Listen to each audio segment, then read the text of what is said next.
After 5 years of being in retirement, this is something I haven't really talked about before, but I have a few confessions to make. So I'm admitting that today, and I call these my non-fire confessions. And guess what? They did not wreck my plans.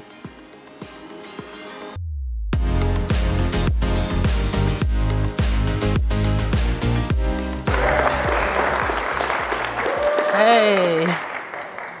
Hey everyone, I'm Cummings Koski, and today I'm going to talk about my non-fire confessions. I've shared my story, and in the media and everything, they want to highlight all the really good stuff and not talk about the real stuff sometimes. So I'm going to do that, but before I do that, I want to kind of introduce myself. I do live in Ohio, so it was exciting for me to be in California, except when you start talking about housing prices. That scares the heck out of me. So let's get going here. So my profile, I retired at the age of 49. We talked about a little bit about that last night. It was December 2019. So it was literally right before the pandemic. And I was with my company, though, for 21 years. So it wasn't like I just sort of dined and dashed. I'm a single mom, divorced, African-American, and I have one adult daughter, and she is 29, if you can believe that. And I did it making less than six figures. Again, that was in Ohio. I don't make the big bucks like they do here in California. So a little bit about my timeline. I call the first part kind of like mindset over adversity. So growing up, I grew up, in poverty in rural South Carolina, another low cost of living area. We didn't have much, but I was raised by a single dad with 6 kids. And it was, now that I'm an adult, I think about that and I'm like, that is crazy, but he did. He passed away about 3 months before I graduated from high school. So he never saw me graduate, but I was number 5 out of 6. So I had one younger sister and everybody else was older. But I did go on to college. I didn't get rich going to college. I was basically a poor college kid. And I was a first generation college graduate. So that feels a little different than if you've got, you're expected to go to college, your mom and dad went to a certain school and they're all helping you out. So the experience was a little different for me. I started my career right out of college. So honestly, after growing up in poverty, I thought the quickest way to try to make a little more money and not be in poverty again was to get a college degree. So that worked. I got a decent job out of college. I ended up getting married. My first job out of college was in Bentonville, Arkansas at Walmart headquarters and communications. And shortly after, my husband and I moved to Ohio, which is how I got stuck there, get to Ohio and found out I was pregnant. So my daughter was born in Ohio. Then after being married for about 10 to 12 years or so, divorces take a little time. So, that's a little gray area, but it was about 10 to 12 years, ended up getting a divorce. So life changed quickly. And it was devastating, not to mention the emotional part, but then the financial part and things like that. It was really tough. So what I thought was a shared journey was now a solo project. And I had to make sure I was going to be okay and my daughter was going to be okay. So finally at 38, I started waking up. So we had a lot of people under the age of 38. Some people retiring at 38 and I was just waking up. So I was truly that late starter and I probably felt it more than it actually was, but it was a late start to me. So here's what that wake up call was. In 2004, right around the time of my divorce, there was this huge disparity in what I had in my 401k and what my husband had in his. I had $20,000. Now I'm around my mid-30s and I'm thinking, yay, I'm doing pretty good, right? Well, he had $120,000. So here's what that looked like. He had $120,000 and I had $20,000. I mean, all that got equalized because we were married for more than 10 years and there's a process called quadro. So it got fixed, but I vowed to myself, this huge wake-up call, I vowed to myself, I never wanted to feel that financially ignorant again. And a lot of times we have these things that happen in our lives that, sort of shakes us up so much where that is the pivot point. At that point, we decide we want to do something different. So part 2 of the timeline I call money moves. Started waking up and I started doing things a lot different. Hadn't even discovered FIRE basically, but I did join an investment club. I this investment club was more about individual companies, which, is not exactly a FI thing to do, which is part of one of my confessions. So I started thinking, doing individual stocks is probably not the first place to start. Well, all of this personal finance stuff comes full circle. So then I said, why am I not maxing out my 401k? Why am I not maxing out my IRA and all of those other savings? So I started doing that. I could have done it a lot sooner, but I didn't know. Then I finally got to, I discovered F.I.R.E. and understood what my FI number was. And that was 25 times my expenses. So I was about 46 when I hit my FI number. And I still wasn't ready. I was getting that one more year syndrome. So I worked another 2 years. And during that 2 years, I thought about, what do I want to do? There wasn't even events like this where you could chat with people and really kind of learn and bounce off ideas. So I just said, well, if I don't know what I want to do, maybe I'll just work a couple more years. So I'm thinking about it. I really love financial education and financial literacy. That was the game changer for me. So I'm thinking, poor Black girl from South Carolina, was able to change the whole trajectory of her life just by learning a few financial things and getting really smart about it. There's a ton of other people like me. I really wasn't that special. So I finally decided to retire at the age of 49. I wrote this FIRE letter. I turned that in, had a big party. Luckily, I had a great boss that threw a nice little thing at one of the steakhouses in town, and it was great. So that is kind of the timeline there. And one thing I started doing right after I left my company, I wouldn't do this while I was with my company, but I talk a lot about my journey, but more than anything, I share my numbers, which is kind of unusual. Most people don't want to talk about money. It's taboo. I don't want you to know how much I make. And I learned most from the people that were willing to share their numbers. So I said, if I ever have the opportunity, I'm going to share my numbers. What are they going to do? Come to my house? It's not sitting at my house. So these are my salary and expenses. Now, again, I am in the state of Ohio, and so things, all it is just scaled. I didn't make that much, but then again, the cost of living wasn't quite as high. So I was making about $80,000 from my W-2 job. And I had about $2,000 in other income. So, I had a little side hustle going on. I did have some debt at the time of my retirement, and that was my mortgage. And I thought deeply about this, another, non-FIRE confession, but I decided to keep this mortgage going into retirement, but only after I really thought about it. My annual expenses was between like $40,000 and $45,000 a year. And I wasn't even a good budgeter. So the way I figured out what my expenses were, I just went back to my salary, and then I deducted everything I was contributing to my retirement accounts. And then I, shaved off about 10 or 15% for taxes. And I go, okay, whatever's left, that's what I live off of. Just keeping it simple. And again, my FI number was 25 times my expenses. So you can do the math. That was roughly a little over $1 million. And then those extra 2 years, I got to about 30 times my expenses. And again, this whole time I'm thinking I never want to be back in poverty again. So I didn't want to leave and ever have to think about being in poverty again, or for my daughter to ever have to think about it. So the 30 times expenses was more comfortable to me. And I felt like that was, gave me the extra cushion that I needed.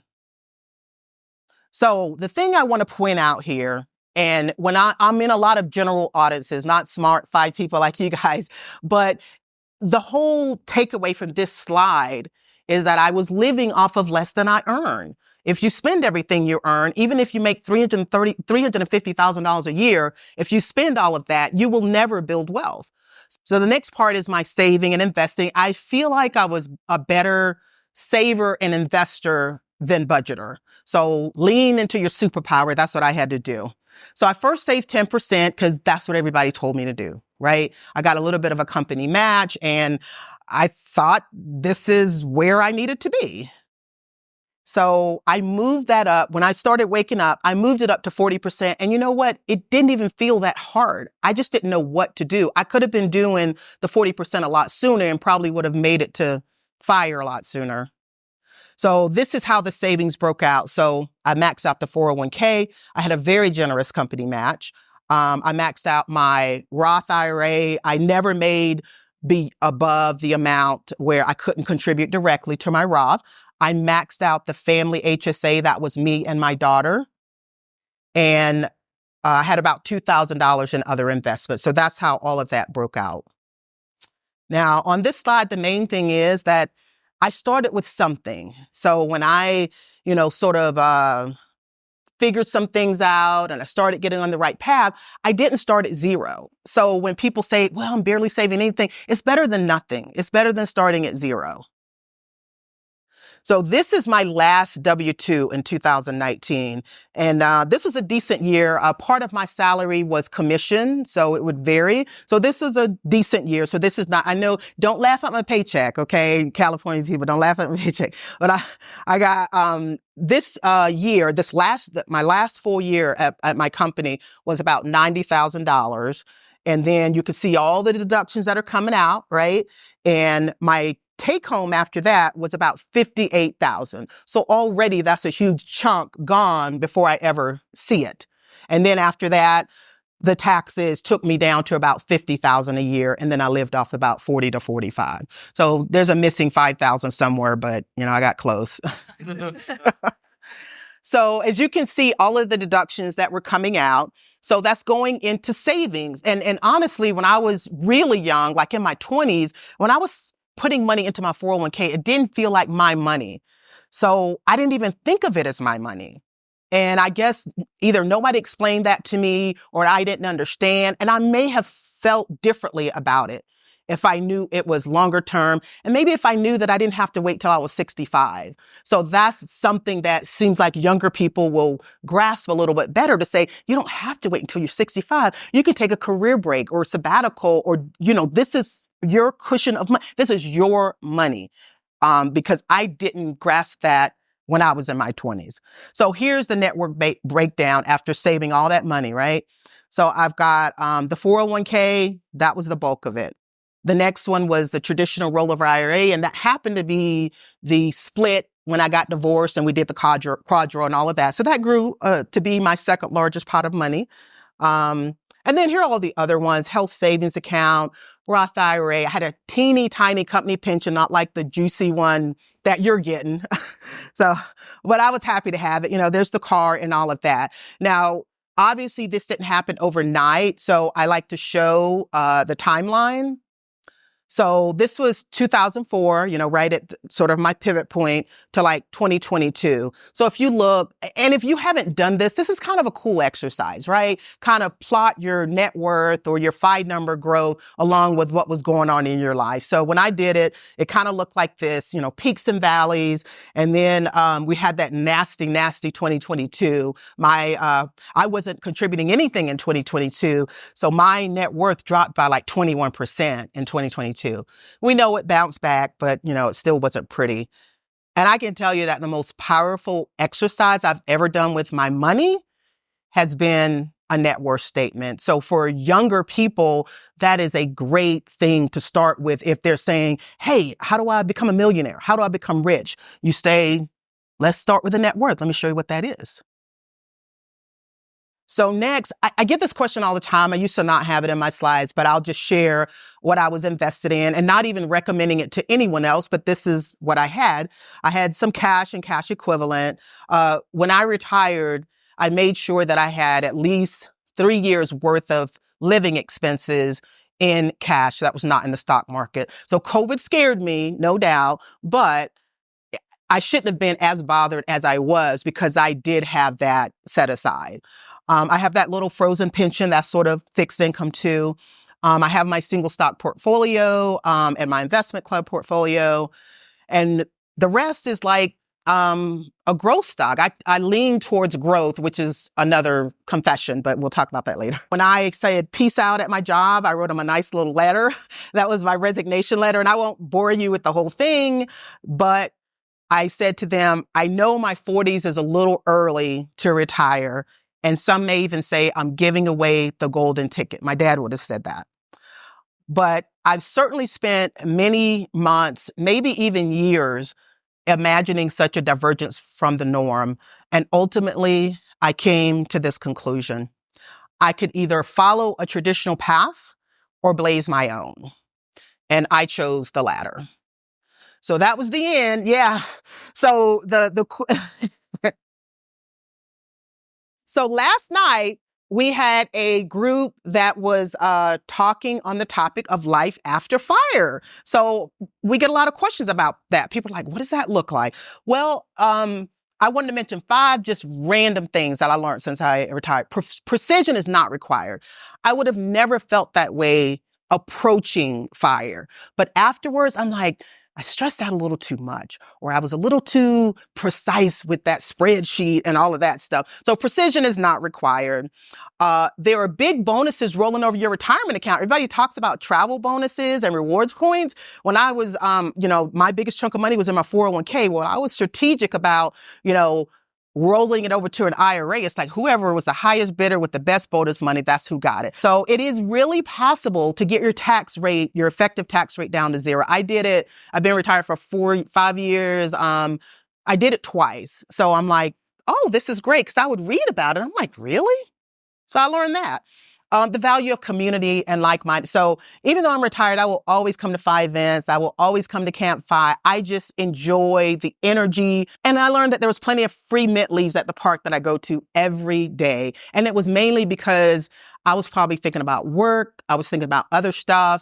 And finally, when I slowed down, I'm like, are those mint leaves? And I love mint leaves. I love to put them in my martini and they smell really good. But those were just some random things. Some other things here, I'm not quite as wordy as I used to be. And let me tell you why. My withdrawal rate is much less than I thought. I was estimating 4% like everybody else, right? Health insurance was cheaper. I get really good subsidies from the ACA. I budgeted a whole lot more. My health savings account has grown a lot more than I estimated. So I'm figuring out, okay, how do I kind of do my drawdown with that? That little tiny pension I told you about, I decided to annuitize it because I wasn't familiar with the pension. But finally, when I figured out how it worked and all these options, I'm like, wait a minute, I probably shouldn't just roll it over as a lump sum into my IRA. So I'm going to annuitize that. It roughly will be about $500 a month for the rest of my life. I'm like, I figured that out. And then I realized that Social Security is a powerful backstop. I was way too pessimistic. So I'm glad that I took the time to really understand that. Lastly, what am I doing now? Just a few things. That daughter of mine, she's doing pretty good. I think she's 2nd Gen Phi. I feel pretty good about that. I'm focused on financial literacy and education. When I left, I had a whiteboard and at the center of it was financial literacy and education. So whatever I was doing, it had to align with that or else it was going to be a no.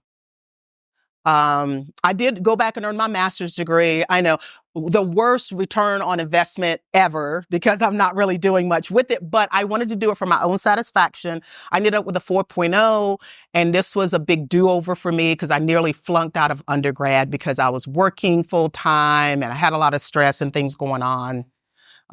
Thank you. And I didn't stop there.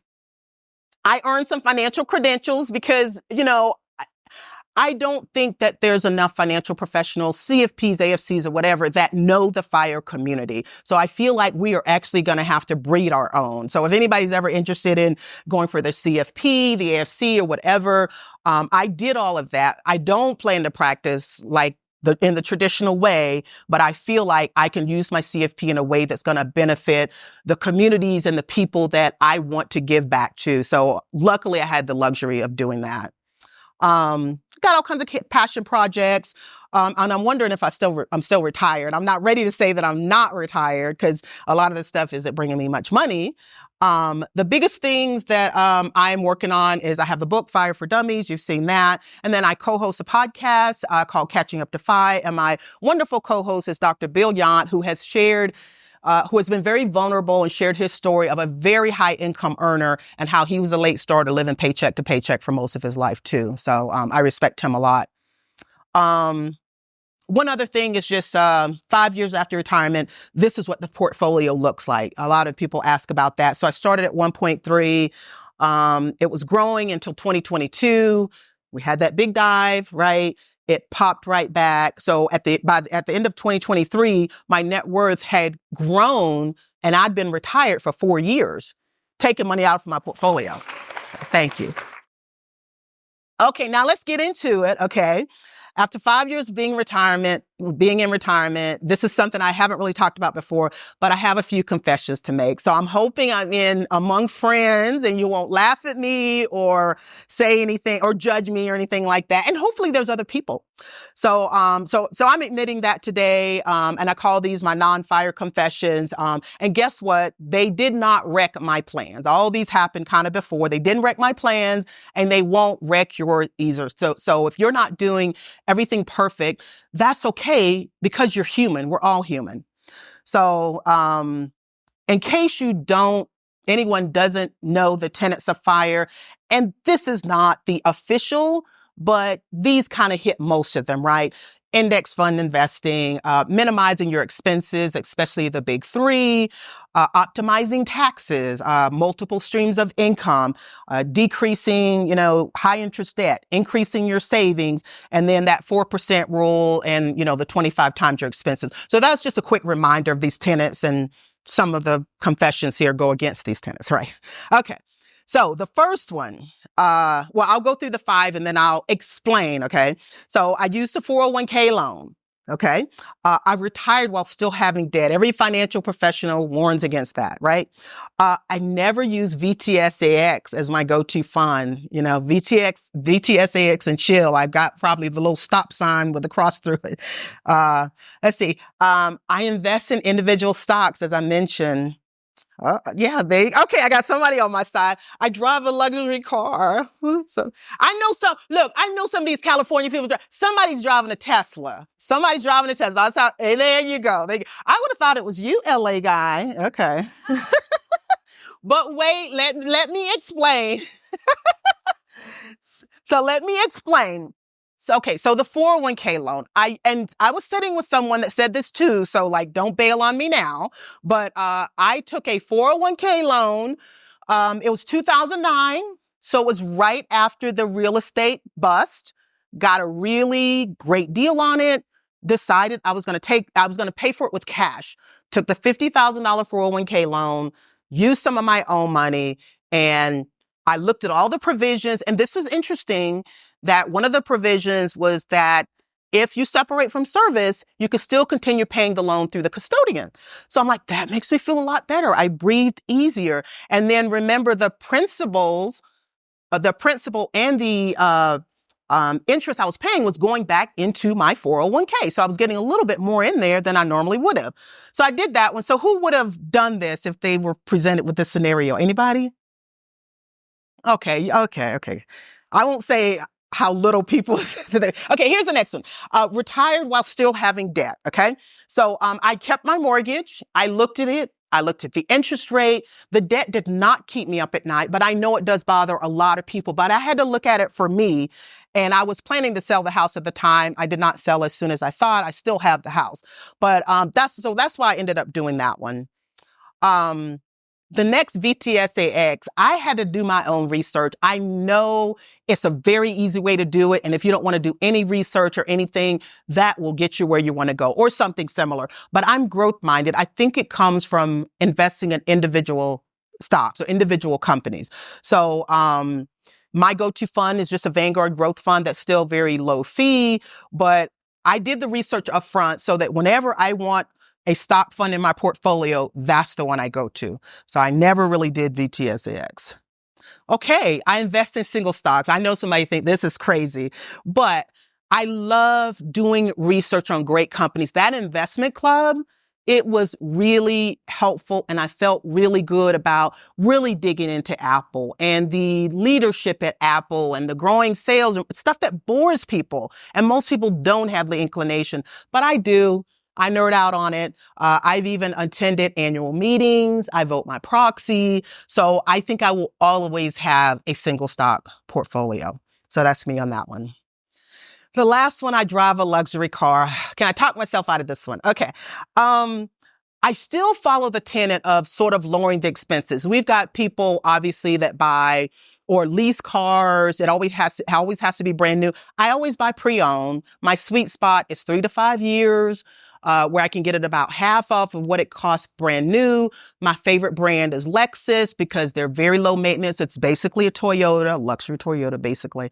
I keep my cars for a long time, about 8 to 10 years, and I usually pay cash or I will pay it off. So in my mind, that's lowering my transportation costs. And I don't feel like I need to drive a beater, but a lot of people appreciate buying a car that's 300,000 miles. I just don't. But that's my confession on that. So what is the point? Okay, why am I even telling you this? So I just want you to kind of know that the tenets of FIRE are wonderful, but remember that your journey is unique. You may not have the same confessions as me, but there's probably some things that you just have dug into and decided, you know what? I think it's better doing it this way. Your situation is just different. Then just think mindfully about the decisions that you're making and just make it make sense. Be mindful, be demure. Anyway, no one decision will wreck your FIRE plans.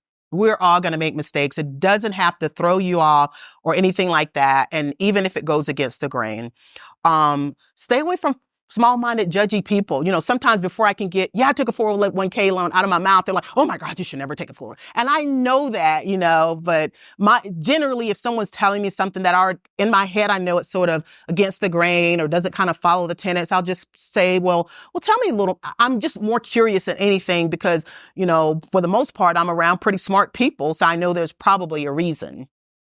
So I would like to ask, what are your non-FIRE confessions, if anybody is willing to share? But this concludes the presentation, and I thank you guys for not judging me too much.